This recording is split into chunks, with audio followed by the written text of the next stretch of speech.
Good evening. Welcome to Inside City Hall for Wednesday, November 19th, 2025. I'm Errol Lewis. For the first time in 60 years, a new mayor of New York City is going to be keeping the old police commissioner. Mayor-elect Zohran Mamdani announced today that he has asked Jessica Tisch to remain as the city's top cop, and she has accepted the offer. The pair appeared briefly together in Lower Manhattan at a police memorial, creating a partnership that would have been almost impossible to imagine just a year ago when Tisch was commissioner and Mamdani was a long-shot contender for mayor. Our Ayana joins me now with tonight's top story. Good evening, Ayana. Good evening, Errol. They may not agree on everything, but they're committed to working together. Today, Mayor-elect Zohran Mamdani and Police Commissioner Jessica Tisch said they share one very important goal, and that's the public safety of New Yorkers. Jessica Tisch now staying on to continue leading the largest police department in the country. I want to thank the commissioner and the officers that are here for the work that they do each and every day to keep New Yorkers safe. It's his highest profile appointment yet.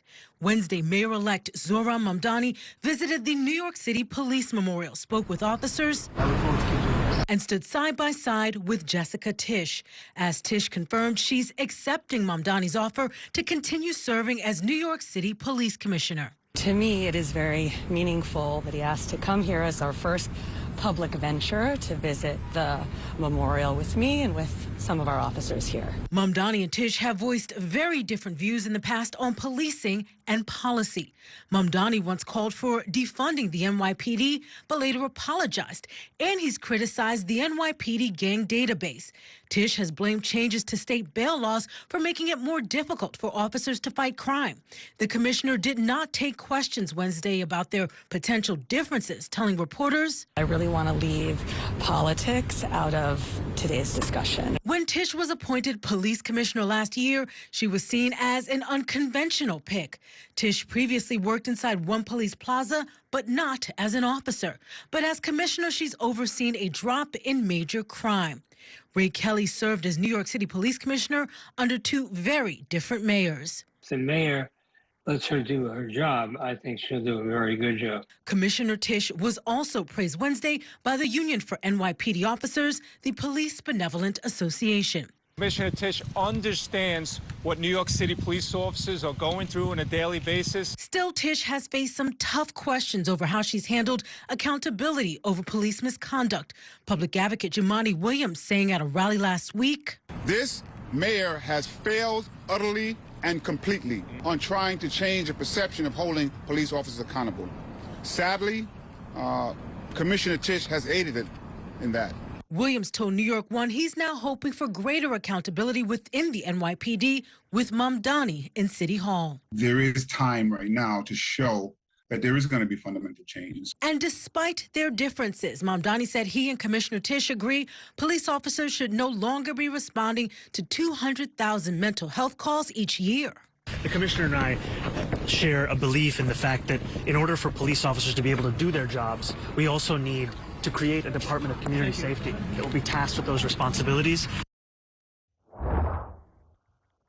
And in a statement announcing that Commissioner Tisch would be staying on with the NYPD, Zohran Mamdani praised her ability to crack down on corruption within some of the highest levels of the NYPD, Errol.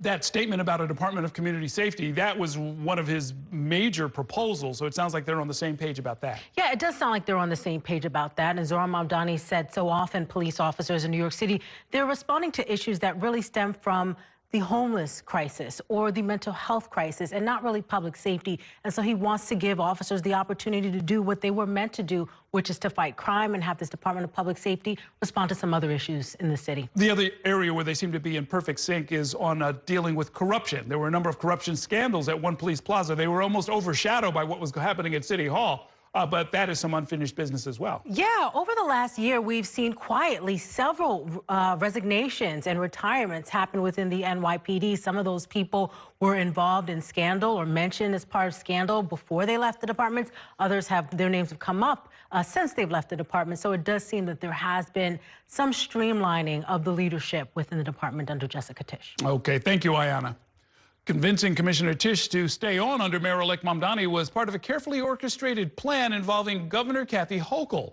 The governor's private effort to keep Tisch on board came into full view today when Hochul said that Tisch's presence will help convince President Trump that the city is in the right hands. Our State House reporter Bernadette Hogan joins me now with that part of the story. Good evening, Bern. Good evening, Errol. And that has really been one of the governor's big asks of the Mamdani administration, although she tried to back off, saying that she is proceeding with a light touch. However, also offering that many individuals in her own administration have a direct line to Jessica Tisch. Hochul is also claiming that this is part of a key role in the city and the state's pushback against the federal government.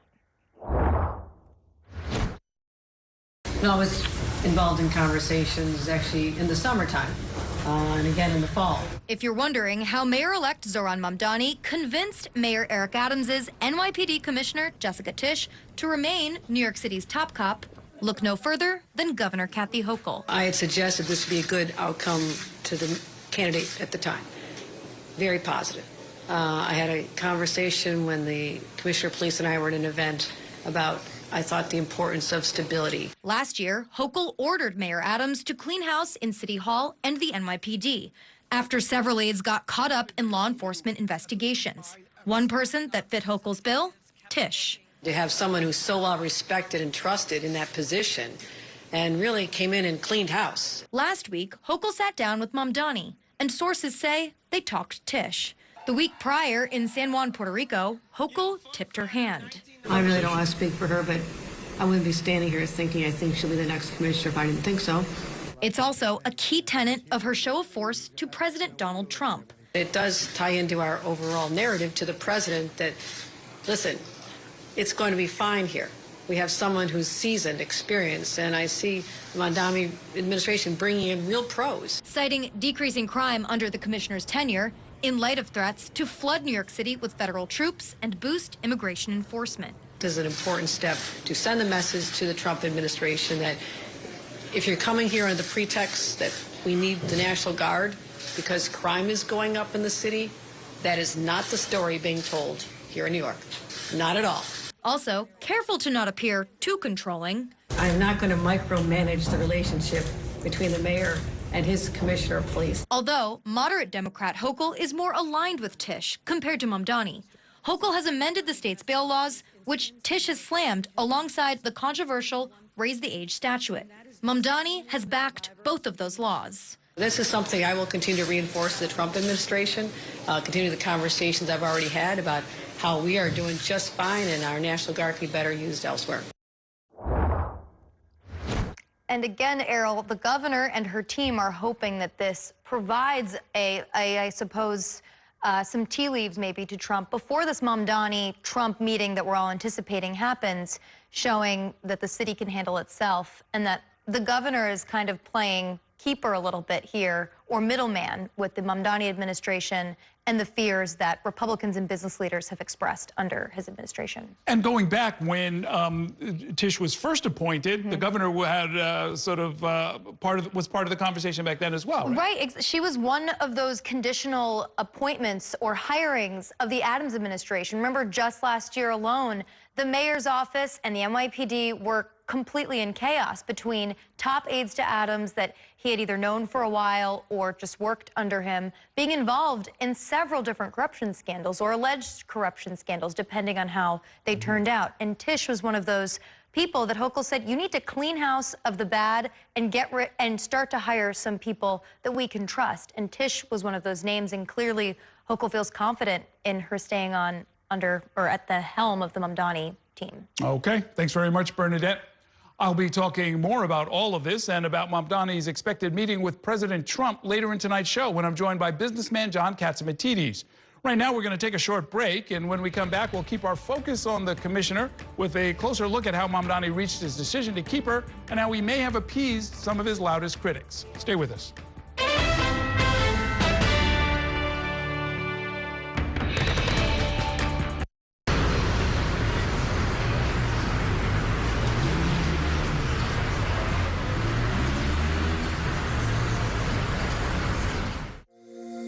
Every day tells a new story. At Mornings on One, we're dedicated to bringing you the stories that matter most to start your day. With in-depth coverage of the day's developing news. I'm Pat Kernan. Here are the stories we're following this morning. And weather updates every 10 minutes. Some morning sunshine possible, clouds take over. It's our responsibility to get you the information you need before you head out the door. Mornings on One. Weekdays starting at 6 on the Spectrum News app. Free for Spectrum customers. Spectrum TV, isn't that only live TV? No, it's only all my favorite streaming apps with live TV. Okay. It's only all included at no extra cost. And that's the magic of math. Will this be on the test? Sure. Why not? It's only one simple payment for all our TV. We gotta simplify and win. Winning is equally important. If not, more so. Yeah! Only Spectrum TV, fixed TV. I'm Sandra, this is Jorge, and we were adopted in 2019. I remember when they first came to us, Michael was already a teenager. The whole cliche of they're so lucky to have you guys, and it's the other way around. They have changed our family for the better. They chose to love us. They didn't have to. They chose us. Family. Learn about adopting a teen from foster care. You can't imagine the reward. Visit adoptuskids.org. And that's a look at some of what's in the papers this morning. You done with the sports section? Today's story is about the latest chapter for a beloved local business. It's a beautiful day with temperatures in the 60s, but showers are expected in the next hour. In a city that's always on the go, it's important to stop to hear the stories that connect us. The news that matters to New Yorkers. That's what brings us together. That's Mornings on One. Weekdays starting at 6. Exclusively on Spectrum.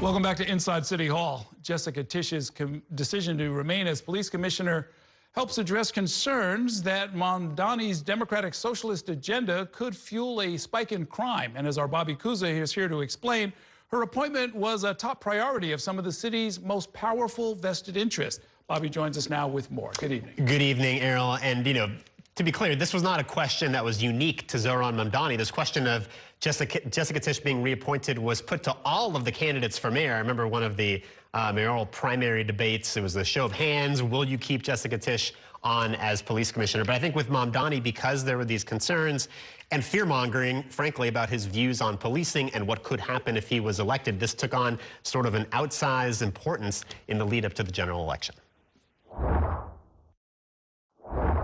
After his stunning primary upset in June, Zohran Mamdani set out to win over his skeptics.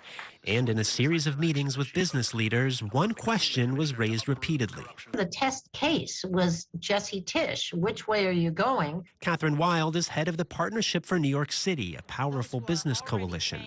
She said keeping Jessica Tisch as police commissioner was a top priority of business leaders seeking stability.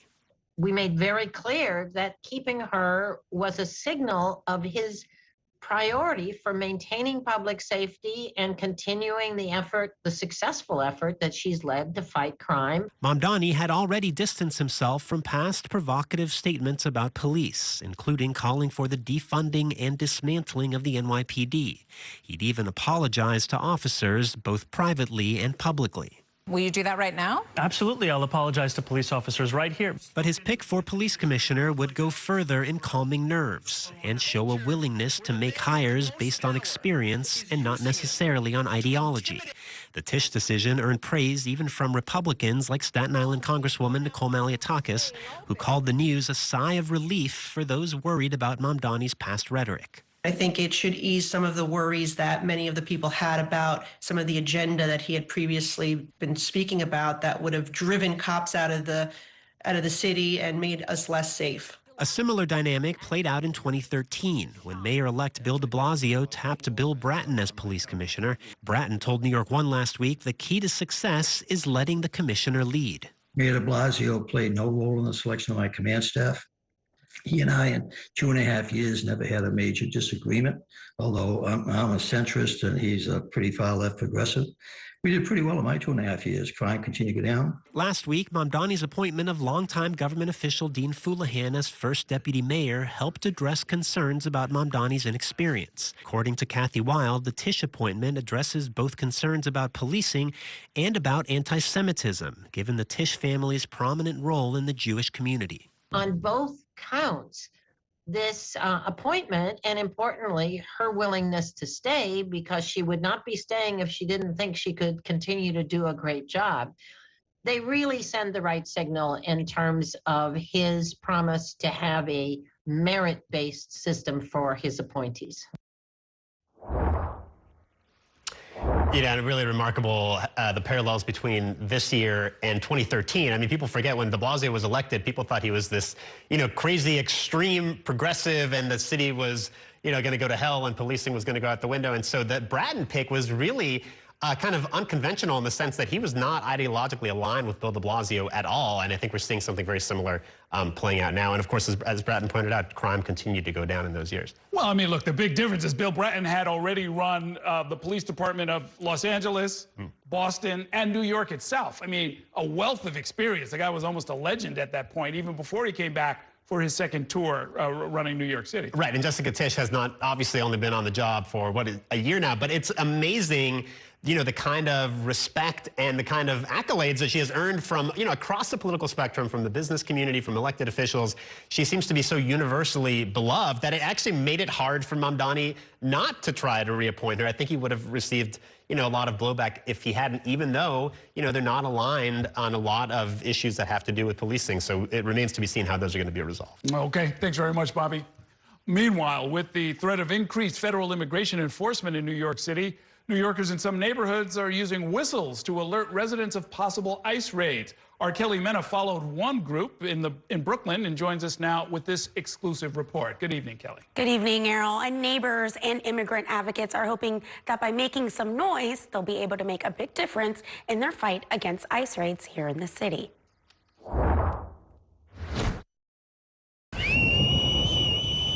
When you hear that sound, it could mean that immigration and customs enforcement agents are in the area.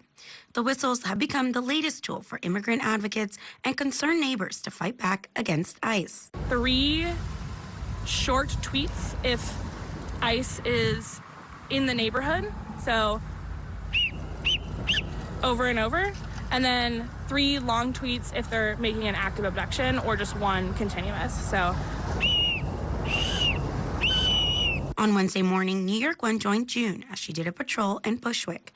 She agreed to speak with us on camera if we concealed her identity for fear of retaliation. Going block by block on Irving Avenue, June was staying alert while also keeping an eye out for ICE agents. The volunteer patrols have organized themselves into shifts and broken up the neighborhood into zones. We're constantly having to adapt our, tactics and protocol as ICE continues to ramp up their abductions in neighborhoods. The patrols have emerged out of concerns over increased immigration raids under President Trump and his border czar, Tom Homan, who say they're trying to root out criminals. We're already there now. I mean, teams are there now. But we will increase the enforcement presence in New York City. New York 1 didn't spot any activity on Wednesday, but it was early.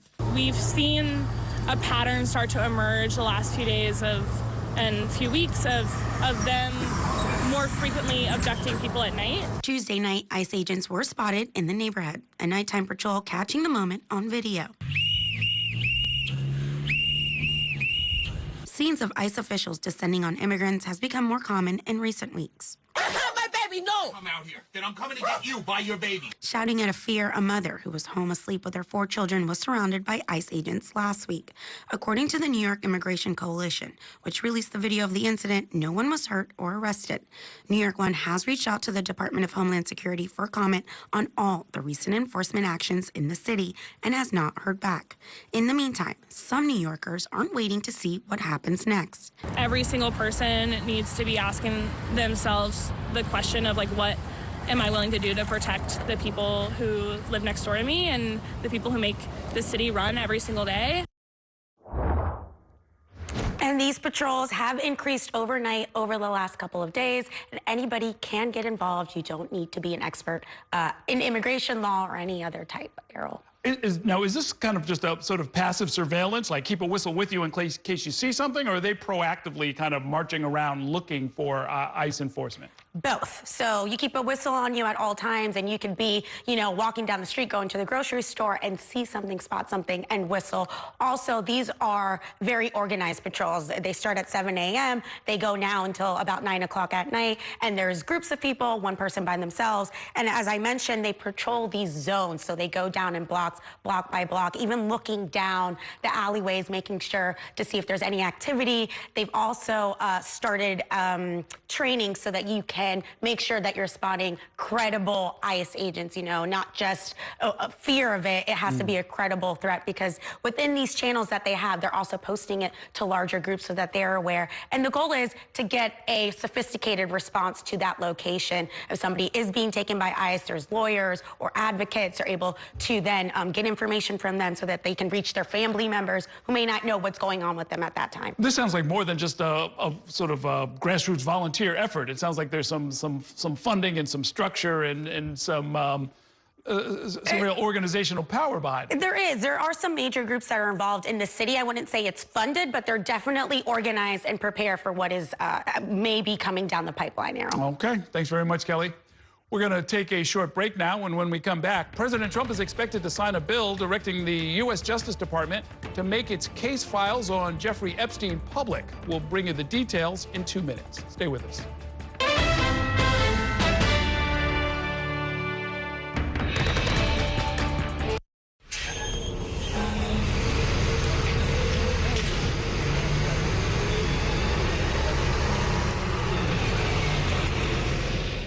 At Spectrum News, we're committed to strengthening the fabric of local communities through our reporting, with stories that inspire and news that matters on your smart TV and connected devices. Streaming live 24/7, plus on-demand weather forecast to help you stay prepared.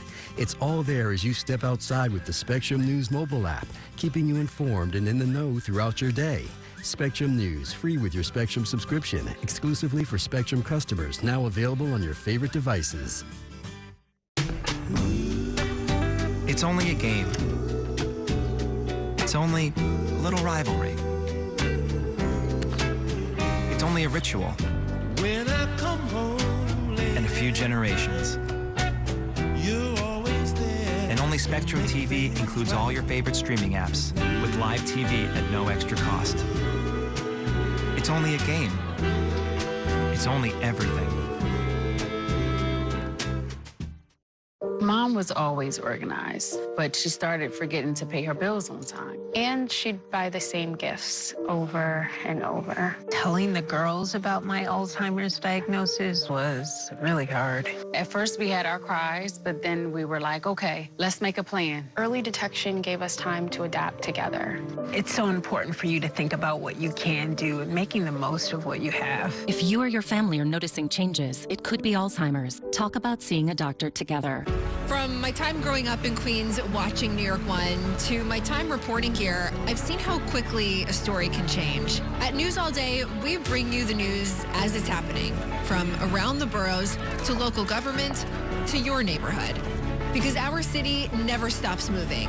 3, 2, 1. Hi, I'm Shannon Ferry with the day's developing stories. But first, stay up to date and informed with News All Day, weekdays from noon to 4.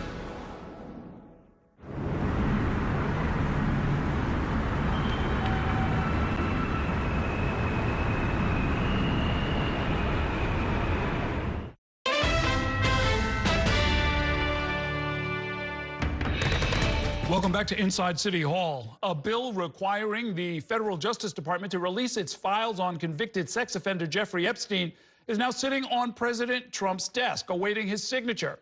The measure cleared the House and the Senate with near unanimous support. President Trump opposed the bill for months, but reversed course on Sunday when it became clear that a growing number of his fellow Republicans would likely support the bill, all but assuring passage. Spectrum News national reporter Evan Kosloff has more on what this bill will actually do in this report. The bill gives the DOJ just 30 days to release all files related to the investigation, prosecution, detention, and ultimately the death of Jeffrey Epstein, the convicted sex offender, while also demanding the release of critical details about the network of people, often rich and powerful, that surrounded him.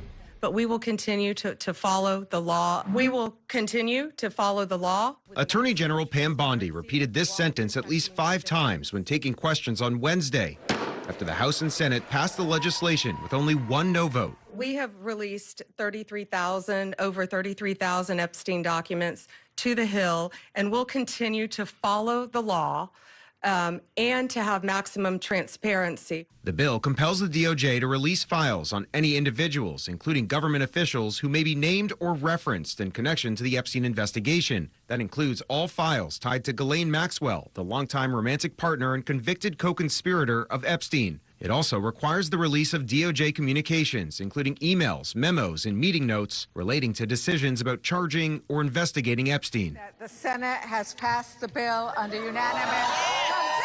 Survivors of Jeffrey Epstein were on Capitol Hill Tuesday as the bill was pushed over the finish line. The power of being heard and being recognized and being validated is incredibly healing. President Donald Trump ultimately supported the measure, but only after fighting it for months, calling the demand for the Epstein files a Democratic hoax. The president and Epstein were once friends, but they had a falling out. The president has not been accused of any criminal wrongdoing in connection with Epstein. Nothing to do with Jeffrey Epstein. I threw him out of my club many years ago because I thought he was a sick pervert. The House of Representatives voted on the bill on Tuesday only after 4 Republican lawmakers defied the president and the House Speaker by joining with all Democrats in signing what's called a discharge petition. That allowed the legislation to reach the House floor, where it passed on a vote of 427 to 1. Now, the bill does allow for limited redactions. That includes any details that could give away a victim's identity, obviously any material showing child sex abuse or death, and anything that could jeopardize a federal investigation. It also allows for some information to be blocked by an executive order if it would impact national defense or foreign policy. Reporting here at the White House, I'm Evan Kozloff, Spectrum News. It is time for a break. Coming up, Mayor-elect Zohran Mamdani and President Trump plan to meet soon. I'll talk it over when I'm joined by businessman and Trump ally John Katzimatidis. Stay with us.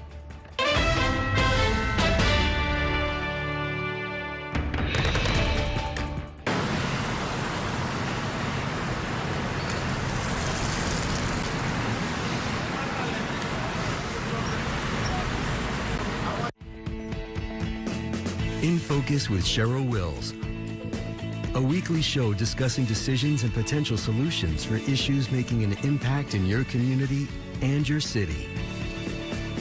If it's important to New Yorkers, then it's being talked about here.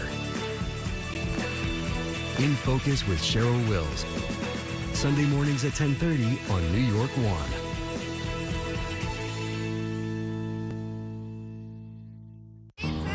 It's only a slice. It's only made possible by Spectrum, connecting businesses of all sizes, like small businesses, instantly serving up orders and inventory on the Spectrum Fiber broadband network, and factories, seamlessly connecting to farmers in the field with tailored solutions that always deliver. It's only a slice. It's only everything. Get your business free fiber-powered internet forever. Call to find out how. I'm Chris Jakovic. I served in the United States Air Force and I deployed 3 times. So in 2017, I was serving as an Air Force First Sergeant. Our motto in that role is my job is people, everyone is my business. But unfortunately in that year, I would lose my own brother, Lance Corporal Adam Jakovic, to suicide. The majority of veteran suicides are from guns. I store my weapons securely, not only for myself, but for my family. My service never stops. At Spectrum Noticias, we recognize that our New York City community is vibrant and diverse. Spectrum Noticias delivers balanced coverage of the stories that matter in our communities and across the country. Our journalists are based in the neighborhoods we cover, ensuring you get in-depth reporting on what's happening in the places we call home. So join us at Spectrum Noticias. We're always on, always there for you. Now available on your TV. Check your local listings. Also available on the Spectrum News app.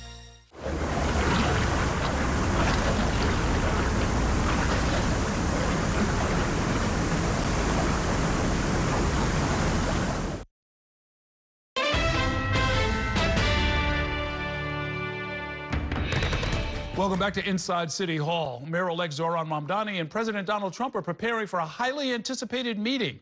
Earlier this week, Mamdani said that his transition team has reached out to the White House after the president expressed interest in sitting down with the mayor-elect.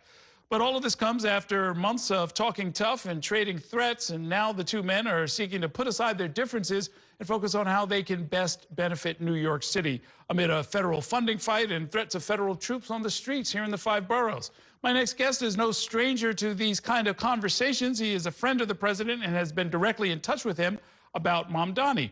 John Katsimatidis is the owner of the Gristedes grocery chain and chairman of the Red Apple Group. He also hosts the Cats Roundtable, a talk radio show on WABC Radio. Welcome back to the program. Good to see you. Well, thank you, Errol, and thank you for having me. And we're praying for good things to happen. You know, after all, President Trump has met with the North Korean president, has met with Putin.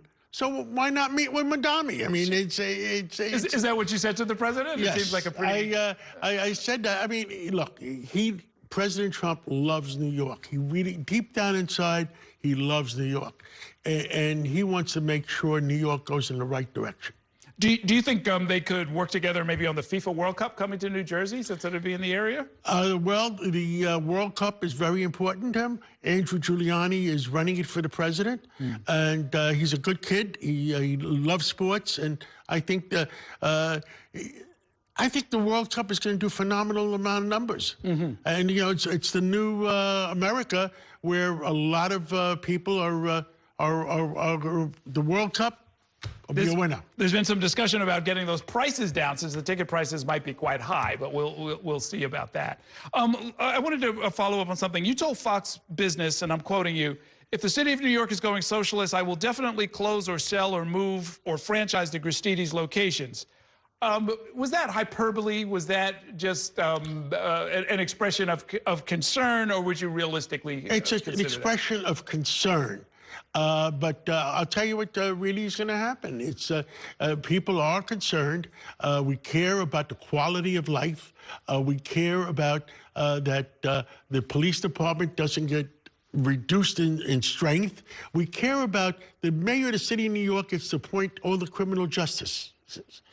If you reduce the NYPD or hurt the NYPD and you put in criminal judges that is going to allow everybody to stay on the streets of New York, that is the quality of life. And the burden goes on Governor Hochul. She has the power to put the finger down to make sure the right thing happens in New York City. President Trump has the finger to make sure that the money that comes into New York is spent properly. So that's part of our checks and balance system. The governor, the president of the United States, and all we want, look, I have nothing against Mamdani. You know, I pray for his success. I'm glad he picked Jessica Tisch. She's a smart lady, and Ray Kelly trained her, and he loves her. But the quality of life, Governor Hochul has to do her job to make sure checks and balances. And President Trump loves New York. He loves New York. He will provide the money to New York. And my discussion with the president has been that worst case scenario, let's not cut back on money in New York. We'll do what we did in the 1970s, provide a monitor, give the monitor the money, and just make sure the monitor spends the money properly. When we talk off camera about business, you seem like a glass half full kind of guy. And now you're talking about all the things that could go wrong, as opposed to the things that we hope can go right. I pray it goes right. I want to live here. You know, I was at a function a week ago, and people were looking for me. They all came up to me and say they're looking for leadership. I said, you know, what would President Trump say? Fight, fight, fight. Let's maintain our city and maintain our quality of life. That's all we want. Well, do we have to pay more taxes? We'll pay. You did a roundtable style panel on your radio show on Monday. The goal of creating a relationship with Mamdani. Why not just call him? That's what you normally do. Oh, I texted him. Yeah. I texted him, and I asked him to come to the Police Athletic League and speak at our luncheon. Okay, so you've been in touch, and does it look like there's going to be a relationship?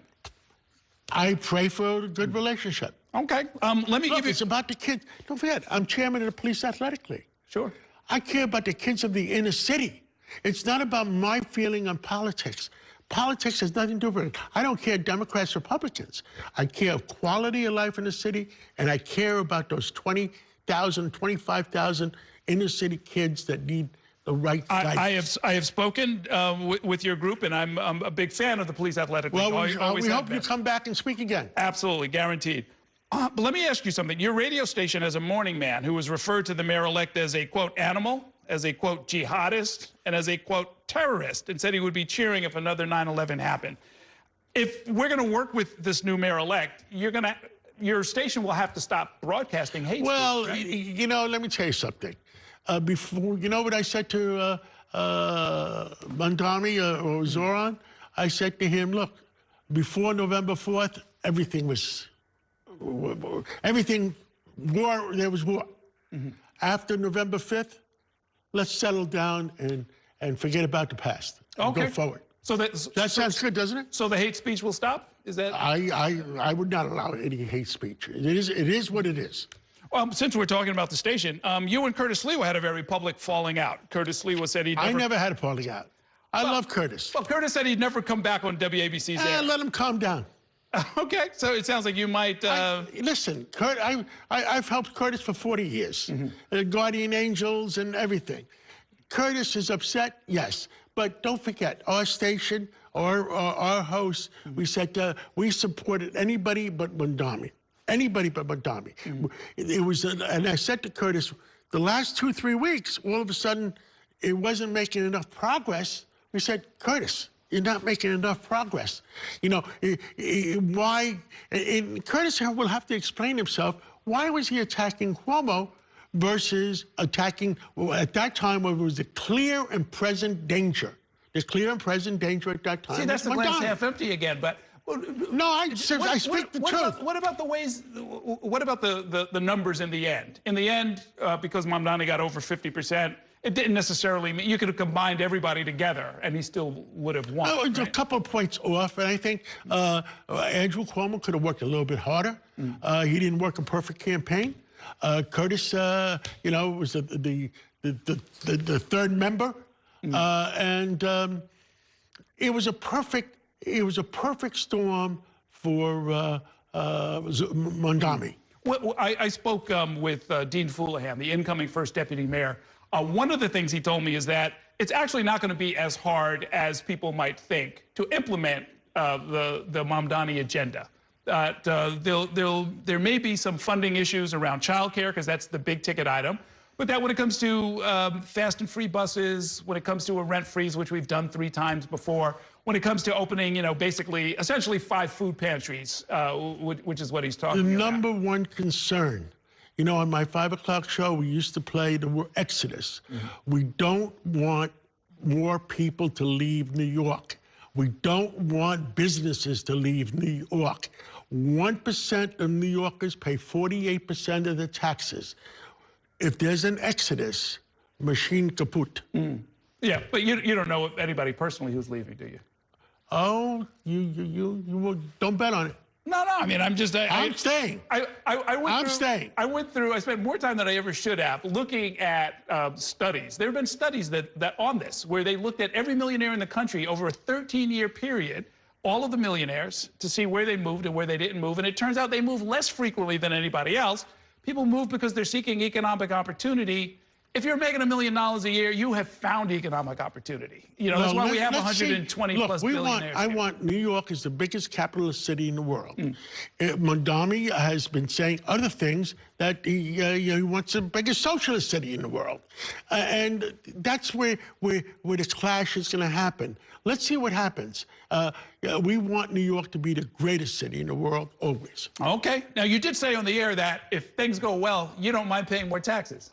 I don't mind paying more taxes, but don't abuse the people that pay 48% of the taxes. Okay, fair enough. Thanks very much. Always great talking with you, John Catsimatidis. We're going to take a short break now. I'm going to talk more about the Mamdani transition with my weekly politics panel in 2 minutes. Stay with us.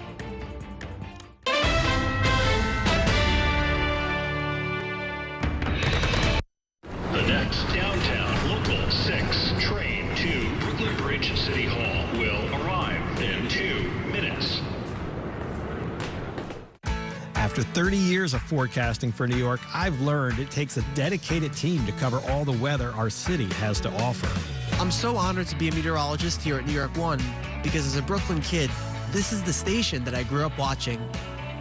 Morning, noon, or night, our team is here to bring you accurate forecasts you can count on, from severe weather updates to our weather on the ones. Watch the New York One weather experts on your TV and on the go with the Spectrum News app. Your entertainment the way you want it. With Spectrum TV, all these streaming apps are included at no extra cost. So you can watch anything. Movies, series, sports, reality, news. Here's a look at today's top stories. Exclusive originals. We await your orders. And even more of your favorites with live TV. Stream across your devices and enjoy anywhere. See you later. Get it all with Spectrum TV. I'm an ex-drug dealer, and I'll be your sub today.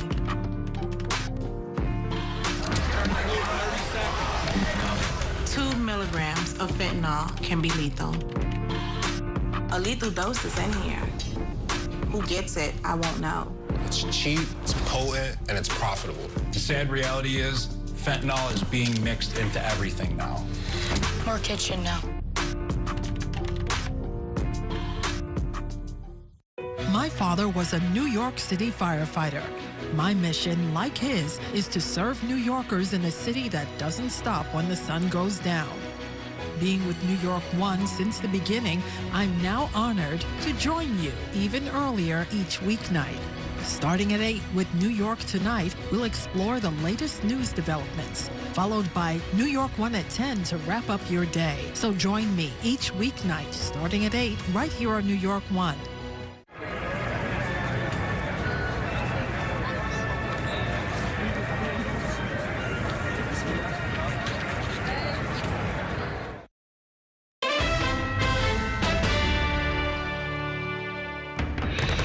Welcome back to Inside City Hall, where we are keeping our focus on Jessica Tisch staying on as police commissioner under the incoming Mamdani administration.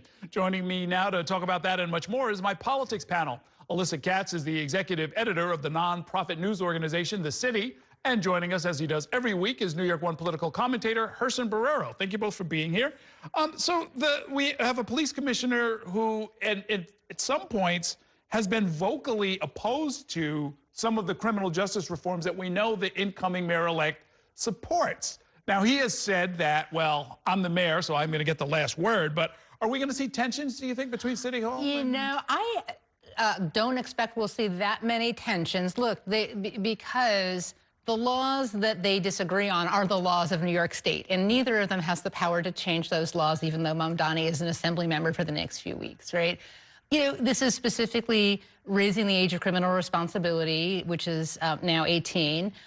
Tisch wants to roll it back, and also bail reform, right, but limits bail to certain offenses.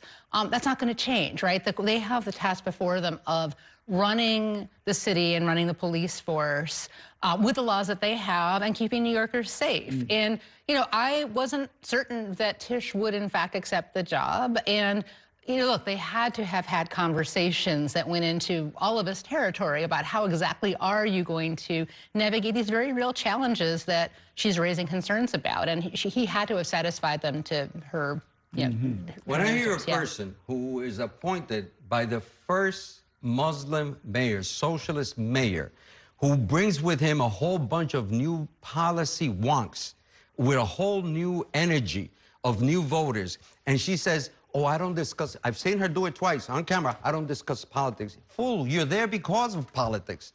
It's because of that. So I'm already starting out that she's trying to be holier than thou, above it all. He has a problem on the other side of keeping someone that his core base of people that we don't know about, we're still learning about these young people, how they vote, are they gonna hold on, are they gonna be loyal? I just think he's too much of a risk. It's his choice. It is the most important choice. In our lifetime, we have seen any police commissioner, the most important appointment that any mayor has made in the past. Maybe he changes that. I doubt it. I have an additional problem. You have a billionaire heiress. How is that represented? How can she even understand the thing about crime? I think it's okay for her, Tish. I don't blame you for having all that money. It's your family, and you're going to inherit it someday. She's 44 years old, which is a great age. She's full of energy, all that. She's building her own career. I can understand that. But you're doing it on people's security. I mean, I just don't get, I don't trust her at this point. We shall see. And neither do the young people, from what I'm hearing. Let's move on. The latest Siena College poll shows that Governor Kathy Hochul has a 20-point lead over her likely challenger, Representative Elise Stefanik, which is actually down from what had been a 25-point lead back in September. Is that 5-point change enough for the governor to be worried, do you think? No, I don't think Hochul's anything to worry about from those numbers. I mean, you're seeing is Stefanik is continually pulled down by her association with Trump and MAGA. Like, Trump's polling numbers are going down. I think people are seeing prices go up. They're seeing these kind of very arbitrary immigration raids and illegal. You're seeing basically Trumpism not delivering on its promises, and then Stefanik, look, she's really good at taking pot shots at Hochul and lands the blows where she can, but it's not going to change anyone's minds ultimately. On that point, everything that Larissa said, add to that the fact that we know, New Yorkers for the most part have been paying some kind of attention to this, and who Stefanik is being moved about. She's a titera, and they move her like a marionette. It's to also get her to the governorship. And let me be clear, I'm going to repeat it again. She gets there, if she's elected, if New Yorkers elect her, in their infinite wisdom or stupidity, she will, the first thing is pardon the 34-count conviction that he got in New York State, that Tish James brought the prosecution. So that's all he's interested in. In terms of her, I didn't vote. I'll say it again. Me personally, I did not vote in the last gubernatorial election. I did not like Lee Zeldin, and I still don't like Governor Hochul, but I will vote for her or Mickey Mouse against Stefanik. That's what I'll do. There's an interesting data point in the poll. Suburbanites apparently have a much more negative view of New York City and of the new mayor-elect compared with actual city residents. That has some implications for Hochul, right? Yes. I mean, she endorsed Mamdani, but there are parts of the state that she's going to need support from next year who feel very differently about it. And Stefanik has already put her core team from people from Buffalo. I mean, there's a core team of 5, 6 people that are from there. She's studying this well. She knows she's not going to be getting any votes or any significant votes from downstate. She's not going to get it from the 5 boroughs, and depending who the partner is that she, for lieutenant governor, she finally picks and eventually wins, then it's the kind of thing. But I just don't see how Stefanik can make inroads into this, as you stated, with everything that's going on so negative with Trump, and we still don't know what he's going to do with Mamdani. Well, speaking of Mamdani, I think what you're seeing in the suburbs a bit are two things. I mean, one in particular is, Hochul's closeness with Mamdani. Like, she appeared at his campaign rally where people are shouting, "Tax the rich." And, the suburbanites are very concerned about their taxes, and they also have their impressions of a city formed by the media, much more than obviously people who live in the city. So all of that is in play. Yeah, and I read this in part as there are a lot of editors and producers who are actually based in the suburbs, right? So they're giving this version of reality that they don't actually live to a wider audience who think that the city is, burning or going to hell in a handbasket. Let's take a short break. We'll be back in a minute with more from these political analysts. Stay with us.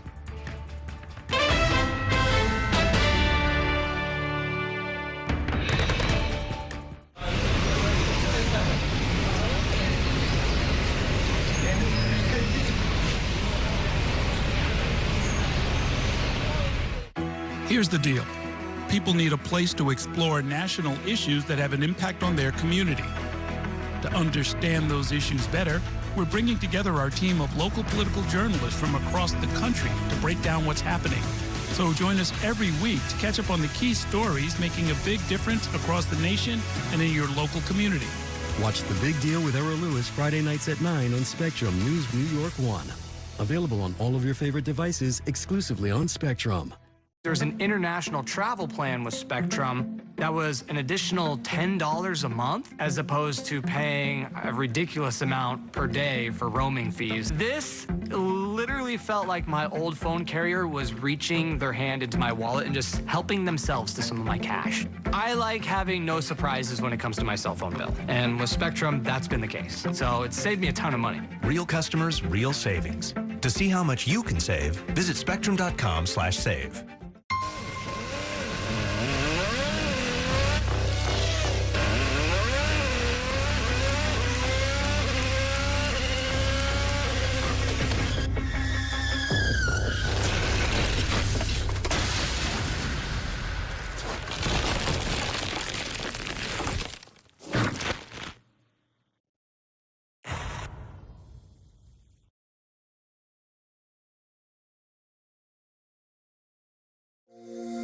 Every day tells a new story. At Mornings on One, we're dedicated to bringing you the stories that matter most to start your day. With in-depth coverage of the day's developing news. I'm Pat Kernan. Here are the stories we're following this morning. And weather updates every 10 minutes. Some morning sunshine possible, clouds take over. It's our responsibility to get you the information you need before you head out the door. Mornings on One.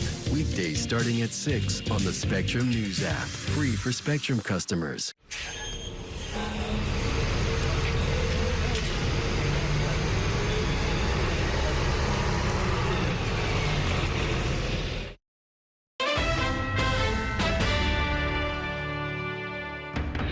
We are back inside City Hall, and I'm once again joined by my politics panel, Alyssa Katz and Herson Barrero. So this same recent Siena College poll also shows that Senator Chuck Schumer's favorability is at an all-time low for his career. He's viewed unfavorably by 74% of Republicans, no surprise there, 61% of independents, that's not great. With Democrats, his favorability rating is barely positive, 45% positive, 43% unfavorable, down from 52-36 just in September. Why are Democrats disenchanted with their senator? He's old. He's a viejo. He'll be 75 on November 23rd. You know, you get old and people forget that 50 years you've been, you know, leaving your hide behind from Albany to then the House of Representatives to the Senate. We have short memories. We only see this election, what happened under the disaster of the Biden administration. So people forget, and we're ungrateful. That's how New Yorkers are. And this is the way we view politicians. People forget the billions of dollars that Chuck Schumer is responsible here, including saving Broadway. People forget all about that. He's a bad guy. He's this, he's weak. Okay, having said that, who is going to come in and take him down? If, in fact, he runs for re-election, my suggestion to him, Chuck, just stay home. Go, tend to your grandchildren. It's about time you just give it up to someone else. And there's so many young, talented people that may take on, whether it's Ocasio-Cortez or someone else, they got him whatever. But so does Hakeem Jeffries. Got to get it right away. Yeah, no, I mean, certainly the anti-gerontocracy backlash is part of it, but also this record-setting government shutdown that we just had, in which, you know, Schumer ended up kind of, whether or not he had any really cards to play, and I'm somewhat sympathetic to him, and everything her son said about what Schumer has done for New York is absolutely right. But, you know, it was him, the sort of, the narrative that he was ineffectual really sunk in. There's also, for, you know, better or worse, there's also this notion that he is partly responsible for, you know, basically the entire Democratic establishment, particularly including on Israel, where you have a lot of the left kind of pushing back on spending on the war there. And all of that has kind of stuck to him, and he hasn't fought back in any way, in any public way. Like, it's just sort of become his narrative that he's the old out-of-touch guy who's bought off by AIPAC. And it's, you know, it's unfortunate, but it really is where he's at right now. He doesn't have Nancy Pelosi around now that she could do all the fighting, which she was great at, too. So. Well, speaking of Democratic dissension, City Council member Chiose is preparing to challenge Representative Hakeem Jeffries. He's a Democrat, of course, with a national level of influence who could see it all, in theory, vanish in a primary. Representative Dan Goldman also fighting off a challenge. Councilwoman Alexa Aviles has been endorsed by the Democratic Socialists of America. But now Mayor-elect Mamdani is discouraging Osei from running, and he's actually said that he will back Brad Lander, who is a non-DSA candidate, over Aviles if Lander should choose to run against Goldman. So, first of all, what's so wrong? What's the matter with these incumbents? Where's this coming from? This idea that let's get the Democrats out before we do anything. Yeah, no, and part of it is what I just mentioned is actually politics around Israel, which are incredibly sensitive, right? And no one wants to be seen as anti-Semitic, and yet you have this groundswell, particularly among young Democrats, and certainly in New York, saying, you know what, we don't want the Democratic establishment just kind of reflexively supporting whatever Netanyahu is doing and funding the war. And so you have that. And you also have just the general momentum, again, around the same set of issues we just talked about regarding Schumer.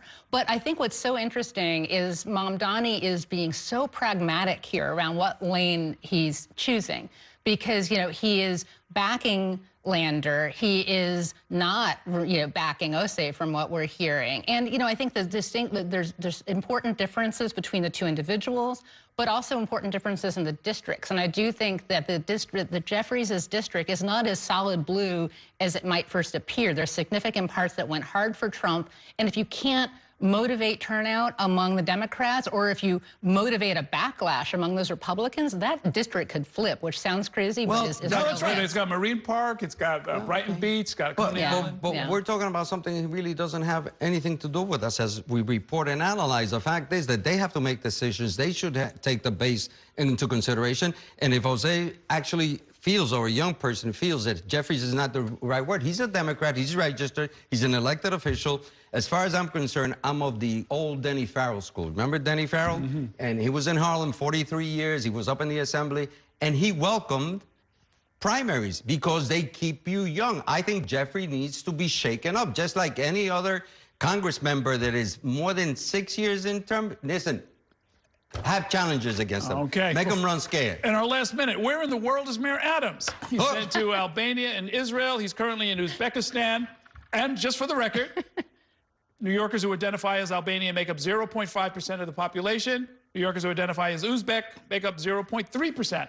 Thank you, God. He's not coming back. We don't need him. Thank you, Lord. Has he checked out? It's like in a hotel when you check out. It's quite disgusting and really shameful, disgraceful, and that he should be doing that to an incoming mayor. It wasn't done to him. Come on, Eric. Come on. No, it's like he's underscoring exactly what we knew about him, what we saw in the corruption case. And, he gets the case dismissed, so he avoids imprisonment or another, some other consequence. But meanwhile, he's saying, yeah, I am that guy, and screw you, New York. I mean, that's also, what he's saying. There's also, I'm sorry, an almost $5 billion that he can't account for that's going to be thrown in the budget. I mean, he's really throwing some problems from Mamdani. It isn't Mamdani. It's the city, you fool, that you say that you represented so well and you didn't. So either get back or get the hell out of the way. Leave office already. Yeah, we shall see. Alyssa Katz and Herschel Barrero, thank you both. Great talking with you. That is going to do it for tonight's show. Thanks so much for watching, and have a great evening. We'll see you next time inside City Hall.